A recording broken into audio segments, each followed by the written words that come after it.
औरंगजेब की ये हार सिर्फ एक युद्ध की हार नहीं थी, ये एक अत्याचारी विचारधारा की हार थी जो धर्म के नाम पर तलवार चलाना चाहती थी। संभाजी महाराज की शहादत के बाद मराठाओं ने मुगलों से उनकी जमीन वापस छीन ली। लेकिन क्या आपने कभी विचार किया है, भारत में अकबर, औरंगजेब, बाबर, तुगलक और खिलजी जैसे आक्रांताओं के नाम पर सड़कें, स्मारक और जगह मौजूद हैं, लेकिन संभाजी महाराज के नाम पर कुछ भी नहीं। ये हमारी व्यवस्था और मानसिकता का सबसे बड़ा दुर्भाग्य है। क्या आपको पता है, औरंगजेब के नाम पर देश में 177 स्थानों के नाम हैं, जिनमें से अकेले उत्तर प्रदेश में 114 और महाराष्ट्र में 26 स्थान शामिल हैं। अकबर के नाम पर 251 स्थानों के नाम हैं, जिनमें से लगभग 70 स्थानों के नाम अकबरपुर हैं। मुगल शासकों जैसे कि बाबर, हुमायूं, अकबर, जहांगीर, शाहजहां और औरंगजेब के नाम पर देश भर में कुल 704 स्थानों के नाम रखे गए। लेकिन हमारे वीर योद्धा छत्रपति संभाजी महाराज, जिन्होंने धर्म, मातृभूमि की रक्षा के लिए अपना सर्वस्व न्यौछावर कर दिया, उनके नाम पर कितने स्थान हैं? शायद एक भी नहीं। ये हमारे लिए शर्म की बात है कि दिल्ली में Akbar road, Humayun road, Shahjahan road और तुगलक रोड जैसी सड़कों के नाम मुगल शासकों के नाम पर है। और तो और हैदराबाद में उस्मानिया यूनिवर्सिटी भी है, लेकिन संभाजी महाराज के नाम पर कोई विश्वविद्यालय भारत में मौजूद नहीं। हमारे अपने नायकों के साथ ये अनदेखी क्यों? हे भारत उठो, संभाजी का रक्त पुकार रहा, अपनी जड़ों को पहचानो, अपने गौरव को पुनः स्थापित करो। हमें तो अपनों ने लूटा, गैरों में कहाँ दम, मेरी कश्ती थी डूबी वहां जहां पानी कम। जब आप इस पंक्ति को सुनते हैं तो क्या आपको इतिहास के वो काले पन्ने याद आते, जहां एक वीर सपूत ने अपनी मातृभूमि के लिए अपना सर्वस्व बलिदान कर दिया, लेकिन अंत में उसे किसी बाहरी शत्रु ने नहीं बल्कि अपनों ने ही धोखा दिया? क्या आपको याद है कि आपने आखिरी बार कौन सी फिल्म देखकर रोना शुरू कर दिया था? अगर नहीं तो मैं आपसे एक ही बात कहूंगा, एक बार छावा फिल्म देखिए। ये कोई आम फिल्म नहीं, हमारा इतिहास है। वो इतिहास जिसे जानने से हमें हमेशा रोका गया, जिसे हमारी किताबों से मिटाने की कोशिश की गई। स्कूलों में हमें अकबर महान और औरंगजेब का शौर्य तो पढ़ाया गया, लेकिन हमें ये नहीं बताया गया कि हमारे अपने देश में ऐसे भी वीर महान योद्धा हुए थे जिन्होंने धर्म और मातृभूमि के लिए अपने प्राण न्यौछावर कर दिए। आज मैं आपसे पूछता हूँ, दिल पर हाथ रखकर बताइएगा, आप में से कितने लोग छत्रपति शिवाजी महाराज के पुत्र छत्रपति संभाजी महाराज के बारे में जानते थे? क्या आपने उनके बलिदान की कहानी पहले कभी सुनी थी? अगर नहीं तो सोचिए, ये सिर्फ आपका नहीं, पूरे भारत का दुर्भाग्य है। हमारे इतिहास की सबसे बड़ी सच्चाई क्या है? पृथ्वीराज चौहान जब पराजित हुए थे तो जयचंद ने धोखा दिया। रानी लक्ष्मीबाई जब वीर गति को प्राप्त हुई तो जयाजी राव सिंधिया धोखेबाज निकले। संभाजी महाराज जब औरंगजेब की कैद में पहुंचे तो उसके पीछे भी अपनों की गद्दारी थी, और गद्दार थे गोपीनाथ पंत बुंदेले, हरिपंथ करणोजी नरसाला। सबसे बड़े दुश्मन वे आक्रांता नहीं, वे अपने ही लोग थे जिन्होंने स्वार्थ के लिए अपने देश के सपूतों को बेचा। क्या ये सिर्फ एक संयोग था? नहीं, ये हमारी चेतना को गुलाम बनाने की साजिश थी। हमें बताया ही नहीं गया कि संभाजी महाराज कौन थे, कैसे उन्होंने मुगलों के खिलाफ आखिरी सांस तक युद्ध लड़ा, कैसे उन्होंने धर्म के लिए अपनी गर्दन कटवा दी, लेकिन वे झुके नहीं। आज अगर हम इन फिल्मों को देखकर रो रहे हैं तो क्या ये आंसू सिर्फ दुख के हैं या उन सदियों की साजिश का पर्दाफाश है जिसमें हमें अंधेरे में रखा गया? फिल्में सिर्फ मनोरंजन नहीं, इतिहास का आईना भी होती है।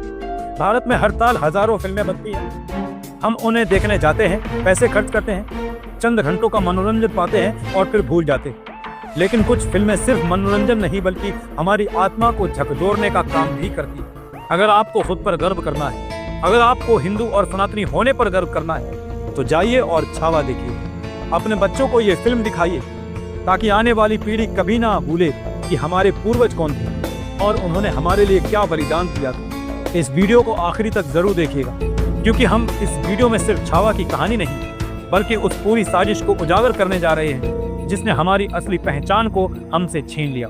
और हाँ, कमेंट बॉक्स में लिखकर जरूर बताइएगा, क्या आप लोग पहले संभाजी महाराज के बलिदान की पूरी सच्चाई जानते थे या फिर ये इतिहास आपसे भी छुपाया गया? इतिहास को मिटाने की कितनी भी कोशिश कर लो, ये हर बार अपने नए रूप में लौट कर आएगा। कल्पना कीजिए, एक राजकुमार जिसने अपनी तलवार की धार से दुश्मनों के छक्के छुड़ा दी, जो अपने पिता की तरह ही पराक्रमी, निडर और अडिग था, एक योद्धा जिसने सनातन धर्म की रक्षा के लिए अपना सर्वस्व न्यौछावर कर दिया। लेकिन इतिहास की सबसे बड़ी त्रासदी क्या थी? ये कि उसे किसी बाहरी दुश्मन ने नहीं, बल्कि अपनों की ही गद्दारी ने घेर लिया। क्या आज तक हमने सोचा है कि हमारी हार का सबसे बड़ा कारण कौन था? विदेशी आक्रांता या अपने ही लोगों का विश्वासघात? आज जब हम छावा फिल्म देखकर सिनेमा हॉल से बाहर आते हैं तो हमारी आंखें नम हो जाती हैं। हमारे दिलों में सवाल उठता है, क्या हम इतने निष्ठुर थे कि अपने ही वीर सपूतों को ऐसी दर्दनाक यातनाएं सहने के लिए छोड़ दिया? जिस संभाजी महाराज ने अपने धर्म, अपनी मिट्टी और अपने लोगों के लिए मुगलों से लोहा लिया, उन्हें अंत में किसने धोखा दिया? आज हमें इतिहास को दोबारा देखने की जरूरत है। संभाजी महाराज का संघर्ष सिर्फ एक राजा की कहानी नहीं है, ये हर उस भारतीय की कहानी है जिसने अपने ही लोगों से घात पाया है। ये कहानी सिर्फ वीरता की नहीं, बल्कि उस पीड़ा की भी है जो हमारे महान योद्धाओं ने अपने ही देशवासियों के कारण सही है। इस वीडियो में हम जानेंगे कि कैसे संभाजी महाराज को छल से पकड़ा गया, कैसे उन्हें यातनाएं दी गई और कैसे उन्होंने अपने अंतिम क्षणों तक धर्म और मातृभूमि की रक्षा की। लेकिन उससे पहले मैं आपसे एक सवाल पूछना चाहता हूँ। अगर आज भी हम अपने वीर इतिहास से सीख नहीं लेंगे तो क्या फिर कोई एक नया संभाजी फिर से कुचला जाएगा? सोचिए और मेरे साथ इस महान योद्धा की शौर्य गाथा को जानिए। साथियों, संभाजी महाराज का जन्म 14 मई 1657 को हुआ था। वे छत्रपति शिवाजी महाराज के ज्येष्ठ पुत्र थे। जन्म से ही वे एक वीर, बुद्धिमान और अदम्य साहस वाले योद्धा थे। उनकी माता साईबाई जब वे छोटे थे तब ही स्वर्ग सिधार गई थी। शिवाजी महाराज ने उनका पालन पोषण बड़ी ही सख्ती और अनुशासन के साथ किया था। उन्हें बचपन से ही संस्कृत, मराठी, हिंदी और फारसी जैसी भाषाओं में निपुणता हासिल थी। बाल्यकाल से ही उन्होंने युद्ध कला, कूटनीति और राजनीति में असाधारण प्रतिभा दिखाई। उन्हें राजनीति और प्रशासन की गहरी समझ थी, परंतु उनकी सौतेली मां सोयराबाई को यह स्वीकार बिल्कुल भी नहीं था कि भविष्य में संभाजी महाराज ही गद्दी पर बैठे। इसी कारण उन्होंने संभाजी महाराज को मारने की अनगिनत साजिशें रची, पर वो नाकाम रही। संभाजी महाराज बचपन से ही युद्ध कला में निपुण थे। जब वे मात्र 16 वर्ष के थे तब उन्होंने अपने पहले युद्ध में भाग लिया और ये युद्ध मुगलों और मराठाओं के बीच हुआ था। उन्होंने दिखा दिया कि वे केवल शिवाजी महाराज के पुत्र ही नहीं, बल्कि एक महान योद्धा भी हैं। शिवाजी महाराज की मृत्यु के बाद मराठा साम्राज्य पर संकट आ गया। औरंगजेब अपनी विशाल सेना लेकर मराठों पर टूट पड़ा। ऐसे कठिन समय में संभाजी महाराज ने अपने पिता की विरासत को संभाला और 9 वर्षों तक औरंगजेब की लाखों की सेना को चुनौती दी। संभाजी महाराज ने 1679 को बुरला का युद्ध लड़ा और इस युद्ध में उन्होंने मुगलों को करारी हार दी। 1681 में कोल्हापुर का युद्ध और इस युद्ध में उन्होंने आदिल शाही सेना को धूल चटा दी। 1683 में गोवा युद्ध, पुर्तगालियों के साथ लड़े गए इस युद्ध में वे विजयी रहे और 1684 रामनगर का युद्ध, मराठाओं और मुगलों के बीच हुए इस युद्ध में उन्होंने औरंगजेब के प्रमुख सेनापति को हरा दिया। और 1689 संगमेश्वर की लड़ाई, ये उनकी अंतिम लड़ाई थी और इस युद्ध में गद्दारी की वजह से उनको बंदी बना लिया।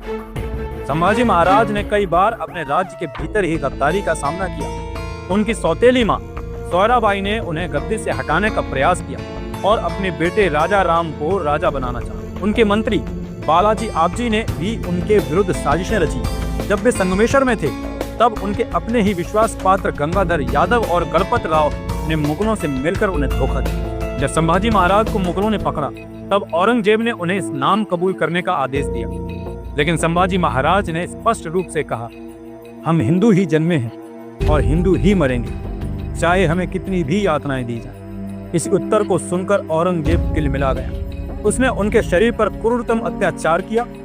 उनके नाखून निकाले गए, आंखों में गर्म सलाखें डाली गईं, उनकी जीभ काट दी गई, फिर भी वे डटे रहे। अंत में 11 मार्च 1689 को उन्हें बेरहमी से मार दिया गया। संभाजी महाराज न केवल एक योद्धा थे, बल्कि एक कुशल प्रशासक, कूटनीतिज्ञ और धर्म रक्षक भी थे। उन्होंने हजारों हिंदुओं को मुगलों की तलवार से बचाया। उन्होंने उन हिंदुओं की घर वापसी करवाई जिन्हें जबरन मुसलमान बना दिया गया। उन्होंने ये दिखाया कि धर्म और स्वाभिमान से बढ़कर कुछ भी नहीं होता, प्राण भी नहीं। क्या आपको पता है, एक समय ऐसा भी था जब मुगल बादशाह औरंगजेब ने अपना मुकुट उतार दिया था और एक प्रण लिया कि जब तक वो पूरे हिंदुस्तान पर अपना नियंत्रण नहीं कर लेगा तब तक वो मुकुट नहीं पहनेगा। ये बात 1689 की। संभाजी महाराज को उनके ही गद्दारों की साजिश के चलते औरंगजेब की सेना ने संगमेश्वर में पकड़ लिया। इसके बाद उन्हें अत्यधिक क्रूरता पूर्वक प्रताड़ित किया गया, लेकिन उन्होंने धर्म परिवर्तन से इनकार कर दिया और वीरगति को स्वीकार की। संभाजी महाराज की शहादत के बाद औरंगजेब को लगा कि अब मराठा साम्राज्य खत्म हो चुका है और पूरे हिंदुस्तान पर उसकी सत्ता स्थापित हो जाएगी, लेकिन उसने जो सोचा था वैसा नहीं हुआ। संभाजी महाराज की मृत्यु के बाद पूरे महाराष्ट्र में विद्रोह की ज्वाला भड़क उठी। मराठा सरदारों और जनता ने शपथ ली कि वे अपने महाराज की मौत का बदला लेकर ही रहेंगे। छोटे छोटे गांवों से लेकर किलों तक मराठाओं ने गुरिल्ला युद्ध छेड़ दिया। औरंगजेब को लगा था कि मराठा साम्राज्य बिना राजा के खत्म हो जाएगा, लेकिन मराठाओं ने यह साबित कर दिया कि यह सिर्फ एक साम्राज्य नहीं बल्कि एक विचारधारा थी जो किसी एक व्यक्ति के जाने से खत्म नहीं। संभाजी महाराज की मृत्यु के बाद औरंगजेब ने जब देखा कि मराठा लड़ाके और ज्यादा शक्तिशाली होकर उभर रहे हैं तो वो निराश हो गया। उसकी तमाम कोशिशों के बावजूद वो मराठाओं को पूरी तरह से पराजित नहीं कर पा रहा था। तभी एक दिन उसने अपने दरबार में घोषणा की कि अब से मैं अपना मुकुट तब तक नहीं पहनूंगा जब तक पूरे दक्षिण भारत दक्कन को मुगलों के अधीन नहीं कर दूं। जब तक हिंदुओं की ये बगावत खत्म नहीं होती तब तक मैं चैन से नहीं बैठूंगा। इसके बाद उसने अपना मुकुट उतार कर रख दिया और प्रण लिया कि जब तक मराठा साम्राज्य पूरी तरह नष्ट नहीं हो जाता तब तक वो इसे दोबारा धारण नहीं करेगा। और यही सबसे बड़ी मूर्खता थी औरंगजेब ने पूरे 27 वर्षों तक मराठाओं के खिलाफ युद्ध लड़ा, लेकिन मराठा सेना ने उसे कभी जीतने नहीं दिया। मराठाओं ने गोरिल्ला युद्ध अपनाया, पहाड़ों और जंगलों में छिपकर हमले किए, मुगल सेना को भोजन और रसद से वंचित कर दिया। मराठा सेनानायक जैसे राजाराम महाराज, ताराबाई संताजी घोरपड़े और धनाजी जाधव ने औरंगजेब की पूरी रणनीति को असफल कर दिया। मुगलों का खजाना खाली हो गया, सेना थक गई और अंततः 1707 में औरंगजेब दक्षिण में ही मारा गया, लेकिन वो अपने प्रण को पूरा नहीं कर पाया। उसने कभी दोबारा मुकुट नहीं पहना क्योंकि मराठा साम्राज्य कभी हारा ही नहीं। ये इतिहास हमें सिखाता है कि किसी भी अत्याचारी के खिलाफ जब एकता, साहस और निडरता से खड़े होते हैं तो चाहे वो कितना ही शक्तिशाली क्यों ना हो, अंततः उसकी हार निश्चित है। संभाजी महाराज की शहादत ने मराठा साम्राज्य को खत्म करने की बजाय उसे और मजबूत कर दिया। उनकी मृत्यु के बाद मराठाओं ने वो प्रतिरोध लिया जिस औरंगजेब की पूरी मुगल सल्तनत को ले डूबा। संभाजी महाराज की शहादत ने मराठा साम्राज्य को खत्म करने की बजाय उसे और मजबूत कर दिया। उनकी मृत्यु के बाद मराठाओं ने वो प्रतिरोध किया जो औरंगजेब की पूरी मुगल सल्तनत को ले डूबा। औरंगजेब की ये हार सिर्फ एक युद्ध की हार नहीं थी, ये एक अत्याचारी विचारधारा की हार थी जो धर्म के नाम पर तलवार चलाना चाहती। संभाजी महाराज की शहादत के बाद मराठाओं ने मुगलों से उनकी जमीन वापस छीनी और अगले कुछ दशकों में मुगल साम्राज्य को पूरी तरह खत्म कर दिया। आज ये घटना हमें याद दिलाती है कि जब तक हमारे अंदर स्वाभिमान, देशभक्ति और अपने धर्म के प्रति प्रेम जिंदा है तब तक कोई भी बाहरी ताकत हमें मिटा नहीं सकती। लेकिन क्या आपने कभी विचार किया है, भारत में अकबर, औरंगजेब, बाबर, तुगलक और खिलजी जैसे आक्रांताओं के नाम पर सड़कें, स्मारक और जगह मौजूद हैं, लेकिन संभाजी महाराज के नाम पर कुछ भी नहीं। ये हमारी व्यवस्था और मानसिकता का सबसे बड़ा दुर्भाग्य है। क्या आपको पता है औरंगजेब के नाम पर देश में 177 स्थानों के नाम हैं, जिनमें से अकेले उत्तर प्रदेश में 114 और महाराष्ट्र में 26 स्थान शामिल हैं। अकबर के नाम पर 251 स्थानों के नाम हैं, जिनमें से लगभग 70 स्थानों के नाम अकबरपुर हैं। मुगल शासकों जैसे कि बाबर, हुमायूं, अकबर, जहांगीर, शाहजहां और औरंगजेब के नाम पर देश भर में कुल 704 स्थानों के नाम रखे गए। लेकिन हमारे वीर योद्धा छत्रपति संभाजी महाराज, जिन्होंने धर्म, मातृभूमि की रक्षा के लिए अपना सर्वस्व न्यौछावर कर दिया, उनके नाम पर कितने स्थान हैं? शायद एक भी नहीं। ये हमारे लिए शर्म की बात है कि दिल्ली में Akbar road, Humayun road, Shahjahan road और तुगलक रोड जैसी सड़कों के नाम मुगल शासकों के नाम पर है। और तो और हैदराबाद में उस्मानिया यूनिवर्सिटी भी है, लेकिन संभाजी महाराज के नाम पर कोई विश्वविद्यालय भारत में मौजूद नहीं। हमारे अपने नायकों के साथ ये अनदेखी क्यों? क्या ये समय नहीं आ गया है कि हम अपने इतिहास के सच्चे नायकों को सम्मानित करें? आइए हम सब मिलकर ये संकल्प लें कि अपने बच्चों को छत्रपति संभाजी महाराज जैसे वीरों की कहानियां सुनाएंगे। सरकार से ये मांग करें कि हमारे वीर सपूतों के नाम पर सड़कों, शहरों और संस्थानों के नाम रखें। अपने इतिहास को पुनः लिखें, जिसमें हमारे नायकों को वो सम्मान मिले जिसके वे हकदार हैं। क्योंकि जब तक हम अपने नायकों को सम्मान नहीं देंगे, तब तक हमारी आने वाली पीढ़ियां अपने गौरवशाली इतिहास को नहीं जान पाएंगी। आइए इस अन्याय को समाप्त करें और अपने वीरों को वो स्थान दें जिसके वे सच्चे हकदार हैं। ये इतिहास हमें सिखाता है कि हमारे वीर योद्धाओं की पराजय बाहरी दुश्मनों से अधिक अपनों के धोखे और गद्दारी से हुई। संभाजी महाराज एक ऐसे योद्धा थे जिन्होंने हिंदू धर्म और मातृभूमि की रक्षा के लिए अपने प्राणों की आहुति दे दी। वे आज भी हर राष्ट्रभक्त के लिए प्रेरणा का स्रोत है। उनकी कहानी हमें ये सिखाती है कि यदि हमारा आत्मसम्मान और धर्म संकट में हो तो हमें किसी भी कीमत पर उसका बचाव करना चाहिए, प्राणों की कीमत पर भी। हिंदवी स्वराज का वो ज्वलंत सूर्य जो अस्त होकर भी अमर हो गया। जब तलवार उठी तो दुश्मनों के किले कांप उठे। जब सिंह गर्जना हुई तो औरंगजेब के दरबार में सन्नाटा छा गया। जब यातनाएं दी गईं तो लहू बहा पर स्वाभिमान नहीं झुका। संभाजी न झुके, न डरे, न बिके, वे अमर हो गए। उन्होंने जिंदा जलना मंजूर किया पर धर्म को नहीं छोड़ा। उन्होंने यातनाएं सही पर हिंदवी स्वराज की आन पर आंच नहीं आने दी। जिस मिट्टी ने संभाजी को जन्म दिया वो आज भी गर्व से कहती है, मेरा बेटा अमर है। जो सनातन के रक्षक थे, उनकी गूंज आज भी हर हिंदुस्तानी के हृदय में जीवित है। संभाजी का बलिदान एक ज्वाला है जो हर युग में अन्याय के विरुद्ध जलती रही। हे भारत उठो, संभाजी का रथ पुकार रहा। अपनी जड़ों को पहचानो, अपने गौरव को पुनः स्थापित करो। जय भवानी, जय शिवाजी, हर हर महादेव।